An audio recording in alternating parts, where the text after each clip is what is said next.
Hello guys, મારું નામ છે શેખ મોહમ્મદ પ્રવીણ. આજે હું ઇંગ્લિશ ગ્રામર ભણવાનો છું. ઇંગ્લિશ ગ્રામરની અંદર આપણે પાસ્ટ કન્ટિન્યુઅસ ટેન્સ ભણવાના છીએ. પાસ્ટ કન્ટિન્યુઅસ ટેન્સના આપણે હકાર વાક્ય લખ્યા છે, એમાં આપણે ગુજરાતી વાક્ય ઇંગ્લિશ વાક્ય કરવાનું છે. તો ચાલો, ઇંગ્લિશ વાક્ય કરતાં પહેલાં એની વાક્ય રચના મગજમાં લખવી પડશે. તો વાક્ય રચના એ છે કે subject plus was were plus V1 ing plus object. બસ આ વાક્ય રચના આપણને આવડે તો જ આપણને આ ગુજરાતી વાક્યનું અંગ્રેજી કરતા આવડે. તો ચાલો આપણે ગુજરાતી વાક્યનું અંગ્રેજી કરીએ. તો વાંદરાઓ કૂદકા મારી રહ્યા હતા.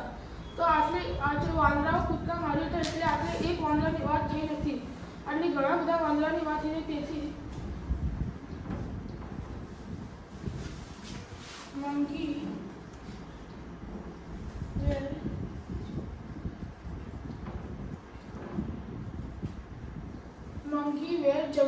monkey monkeys were jumping. તો વાંદરા કૂદકા મારી રહ્યા હતા, તો monkey were jumping. બીજું વાક્ય, મિલન રોડ ઓળંગી રહ્યો છે. તો આપણે મિલન એક વચન છે, તેના સાથે કોઈ વ્યક્તિ નથી. ઓળંગીનો મતલબ તે રસ્તો ક્રોસ કરી રહ્યો છે.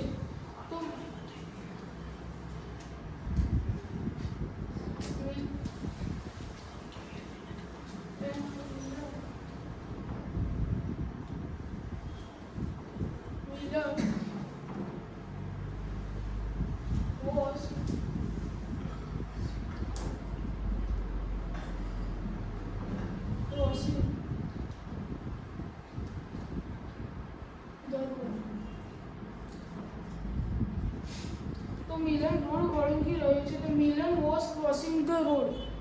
ત્રીજો વાક્ય, તેણી કાર ચલાવી રહી છે. તો તેની સાથે સી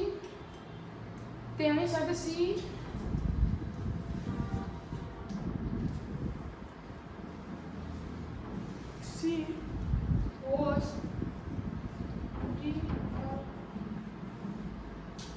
driving a car. તો તેણી કાર ચલાવી રહી હતી. તો she was driving a car. હવે નકાર વાક્યની વાક્ય રચના એ છે સબ્જેક્ટ પ્લસ વોઝ વેર વચ્ચે નોટ લાગ્યું. Not plus V1 plus ing plus object. તો નકાર વાક્યનું વાક્ય એ છે કે તેઓ રાત્રિનું ભોજન રાંધી રહ્યા ન હતા. તો તેઓ એટલે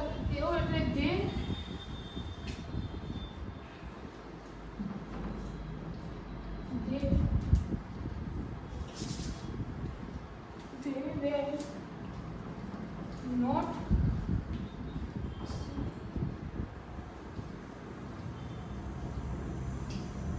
cooking dinner. તેઓ રાત્રિનું ભોજન રાંધી રહ્યા ન હતા. they were not cooking the dinner. બીજું વાક્ય, પક્ષીઓ આકાશમાં ઉડી રહ્યા ન હતા. તો પક્ષીઓ એટલે birds.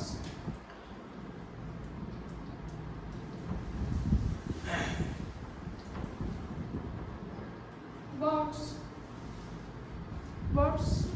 were not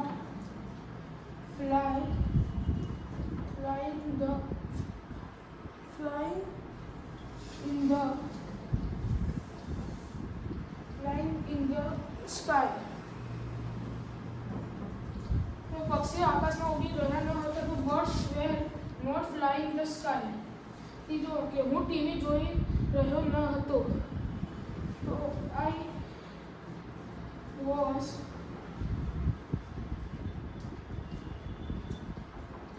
watching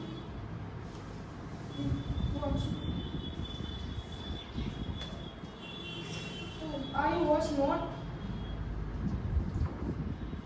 watching